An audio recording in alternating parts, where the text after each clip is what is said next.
CNN, back in 2016, their election coverage had 13.3 million viewers. But at the most recent election, just a week ago, they went from 13.3 million viewers in 2016 to just 5 million viewers. Oof. Fox News, by comparison, had twice that many people tuning in to their election coverage. It seems like people didn't want to watch election coverage from people who'd spent 4 years lying to them.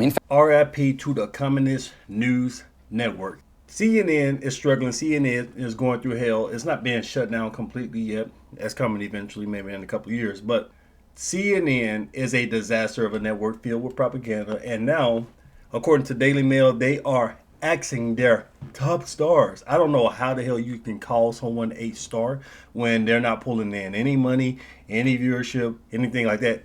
But they are, for a bunch of communists, a network filled with socialists and communists, they are pulling in massive salaries. So they're quote unquote big on air talent. A bunch of them are about to be axed. This is going to happen over the next couple of months.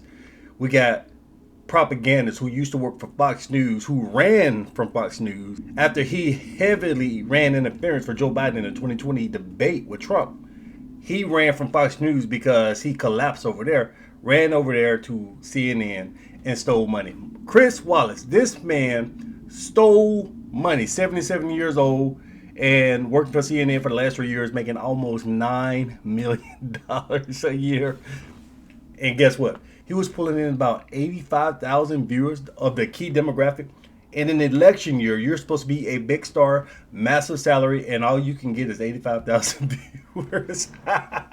So this old man, this propagandist, is now ducking CNN too. He said, look, man, if you guys are not going to renew my contract for another $9-10 million, I'm out of here. So he's going to start a podcast. 77 years old, knows nothing about the podcast landscape. And he's just one of many examples. The viewership on this network has been trashed. Pitiful. We can look at right here, this first line of the Daily Mail's report. CNN is planning to wield the axe on some of its high-paid staff after dismal election ratings that cap off a disastrous period for the cable news network. CNN is doing worse than Fox, much, much worse, less than half the viewership of Fox News. And Fox News is not as conservative as many people think. CNN is doing worse than MSNBC because MSNBC has gone off the deep end. These people are completely deranged nuts. Now, CNN is like that too, but MSNBC is worse.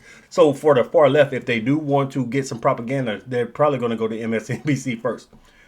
Now, in terms of numbers, in the last week, so since the election, CNN has averaged about 400,000 views per day. Fox News is well over 2 million. And you guys remember that CNN Plus thing? They actually pushed Chris Wallace. He was one of the big names. Look, subscribe to CNN Plus. You can get Chris Wallace and a bunch of other propagandists.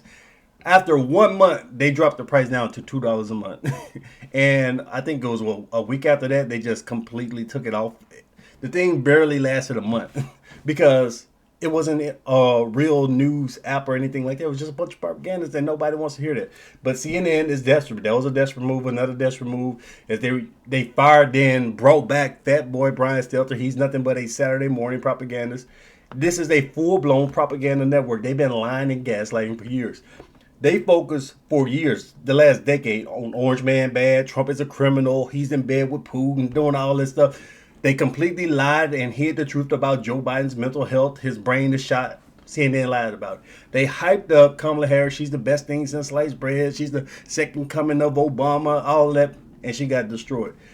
Dana Bash, remember, she gave Kamala Harris that softball interview. Abby Phillips, she's one of the biggest propagandists on there. She has a panel filled with propagandists, and if you have any opposing viewpoint, you get quickly shouted down. And CNN actually thought this was a good business model. They regularly brought on guests who would call the viewers, potential viewers, like the conservative viewers, Trump voters. They say you're misogynist, you're racist, you're sexist, you're xenophobic, all type of stuff like that. These are your viewers you're talking to. But you think this is a good business model. By running to the left, you think these Democrats are going to uphold your network instead of being a actual news organization. You want it to be an arm from the Democrat Party. And now look at you. You're doing heavy layoffs and nobody's there to save you. And they also had crying ass Van Jones, other crying ass grown men. I think Bakari Sellers, he was on there crying. Just a bunch of crying ass grown men, soft ass soy boys on this network. Who wants to watch this, man? Who wants to watch propagandists, lying ass women squawk and crying ass grown men? Nobody wants to see that shit. So here we are. They're collapsing. They were real journalists. They did two good things this year, actually. They hired Scott Jennings, who used to work for Bush back in the day. He's a real conservative, not one of those fake, I'm a Republican, but I'm a bash Trump. Not one of those, but a real conservative. They brought him on there. That was a good sign, but they didn't feature him enough. He should have had his own show, and they probably should have brought on a couple of other ones. But he was always on a panel surrounded by a bunch of propagandists, a bunch of left-wing activists, and they always argued and shouted him down. They brought him on to be a cudgel, to give the Trump perspective, and then have like 5 or 6 people bash him. But he's been doing a great job holding his own. But like I said, CNN has not utilized him properly. Give him his own show, something like that, and you will pull in some viewers. They also were neutral during that debate when Joe Biden completely collapsed in front of the whole world. CNN was actually neutral. They did a good job. But they immediately reverted back to the left-wing propaganda. After telling the truth about Joe Biden right after the debate, they had a funeral for Joe Biden on air. And they spent the next week being an honest news outlet. But the far left-wing activists got to them. And they quickly reverted right back to left-wing propaganda and completely collapsed. So all I can say is all of these quote-unquote stars, Anderson Cooper, Wolf Blitzer, all these guys pulling in $20 million a year and can't get anybody to watch their ass. All I can say is, oh well, good riddance. We won't miss you at all. So let me know what you guys think. Like, share, and subscribe if you want more honest conservative commentary. I'll see you in the next one. Peace.